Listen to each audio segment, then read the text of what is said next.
6 famous pirate strongholds. Take a tour through some of history's most notorious pirate havens, and meet the swashbuckling marauders who helped build them. Port Royal. During the golden age of piracy in the late 17th and early 18th centuries, Port Royal, Jamaica stood as one of the most popular ports of call for thieves, prostitutes and pirates of every stripe. The small harbors association with marauding began in the mid-1600s, when Jamaica's governors offered it up as a safe haven for pirates in exchange for protection from the Spanish. The buccaneers accepted the deal, and the town soon became a major staging ground for British and French privateers, ship captains commissioned by the Crown to disrupt Spanish shipping in the Caribbean and Atlantic. One of the most famous of these state-sanctioned pirates was Sir Henry Morgan, a Welsh captain who used Port Royal as a base of operations for raids on the Spanish strongholds at Portobello, Cartagena and Panama City. Port Royal prospered on the back of its pirate economy,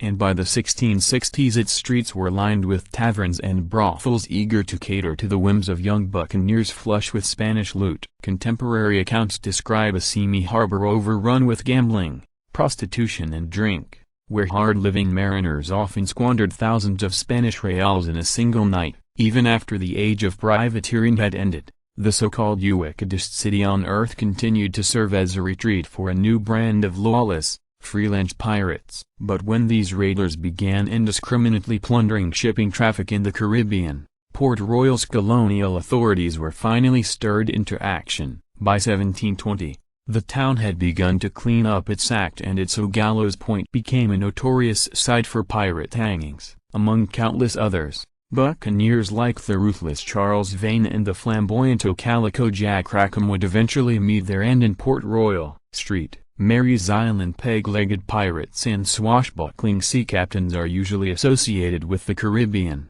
but many of the most successful buccaneers plied their trade in the Indian Ocean. Beginning in the late 17th century, well-armed bands of freebooters used the African island of Madagascar as a base of operations for raids on European and Asian shipping. According to pirate legend, some of these pioneering thieves even set up a utopian colony called Libertalia, where they mingled with native women and organized a democratic government. Libertalia is most likely a seafaring myth, but Madagascar was home to several other pirate strongholds, most famously St. Mary's Island on the northeast coast. In the 1690s, St. Mary's boasted a population of around 1,500 and served as a vital supply base for pirates like Captain Kidd, Thomas Chew and Henry Every. As part of an underground shipping arrangement, many St. Mary's-based buccaneers would attack ships carrying exotic goods from India, and local traders would then sell the booty to crooked merchants in cities like New York and Boston. Some of these raids were among the most lucrative crimes in history. For example,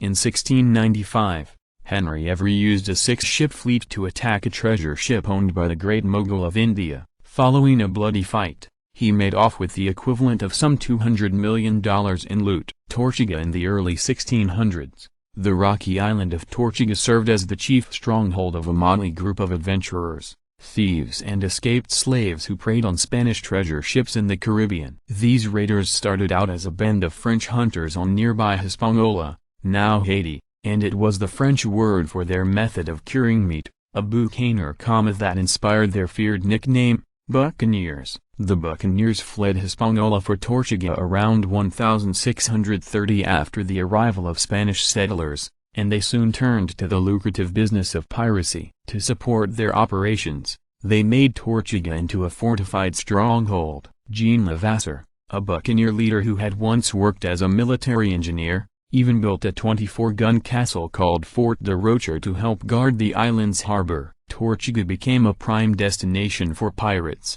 attracting men of rough character from as far as England, Holland and Portugal. As more would-be marauders arrived on the island, they organized themselves into a loose fraternity of thieves called the Brethren of the Coast and developed their own code of conduct. Many of the Brethren received privateer commissions from England and France, and they proved a thorn in the side of the Spanish, who responded with repeated attacks on Tortuga. The buccaneers later served under Sir Henry Morgan during his famous raids along the Spanish Main, but their influence waned with the end of privateering. While a few continued to prowl the Caribbean for several decades, Tortuguese buccaneers had all but disappeared by the beginning of the 18th century. Clew Bay, the west coast of Ireland, might not seem like prime pirate territory, but in the 16th century the rugged shores of Clew Bay served as the stronghold for one of history's most formidable lady corsairs. During a time when Ireland was ruled by dozens of local chieftains, Grace O'Malley defied convention and emerged as the leader of a seafaring clan who controlled the coastlines through intimidation and plunder. From her base of operations at Rockfleet Castle, O'Malley, also known as Granuaile, commanded hundreds of men and some 20 ships in raids on rival clans and merchant ships. She also ran afoul of government officials, who made repeated attempts to curb her activity. When a fleet from Galway besieged her castle in 1574, O'Malley led her pirates in a counterattack and forced the ships into a retreat. O'Malley was captured in 1577 and spent several months behind bars, but by the 1580s she was once again stalking the seas surrounding Clew Bay. Her hands-on style of leadership earned her a reputation as a ruthless fighter. A popular legend states that she once gunned down a Turkish buccaneer only a day after giving birth, but she also showed a keen understanding of politics. When English colonial authorities eventually captured her son and impounded her ships, O'Malley petitioned the Crown for redress and then set sail for England. During a historic 1593 meeting with Queen Elizabeth I, she personally negotiated her son's release and even secured the return of her fleet. New Providence, long before it became a popular stopover for cruise ships and vacationers, the Bahamian island of New Providence was known as the lawlessest of pirates, and for good reason. The island sat in the center of the well-traveled trade lanes between Europe and the West Indies, and its capital of Nassau offered a safe harbor for marauders to repair and resupply before setting sail in search of plunder. By the 1710s, New Providence had become a popular gathering place for some of the Caribbean's roughest customers. Among others, raiders like Blackbeard, Stede Bonnet and Charles Vane were known to haunt its seaside taverns and bars. Pirate activity in the Bahamas eventually became so rampant that the British government feared for the long-term survival of its colony. In 1718, the Crown dispatched 3 warships to New Providence along with a new governor, the privateer-turned-politician Woodes Rogers. Governor Rogers offered a pardon to any pirates who surrendered. Some, like Benjamin Hornigold, even became pirate hunters, but he showed little mercy to those who resisted. In December 1718, he sent a chilling message to unrepentant buccaneers when he executed a band of convicted pirates in Nassau. From then on, New Providence was slowly transformed from a playground for thieves into one of the main headquarters for anti-piracy operations in the Caribbean. Barataria Bay, the swampy islands surrounding Barataria Bay, Louisiana, once served as a sanctuary and safe harbor for the famed pirate-turned-patriot Jean Lafitte. In the early 19th century, Lafitte and his brother Pierre led a syndicate of thieves who terrorized shipping in the Gulf of Mexico. Working as privateers for the upstart Republic of Cartagena, Lafitte's buccaneers plundered Spanish merchant vessels and then smuggled stolen goods and slaves into New Orleans. By the 1810s,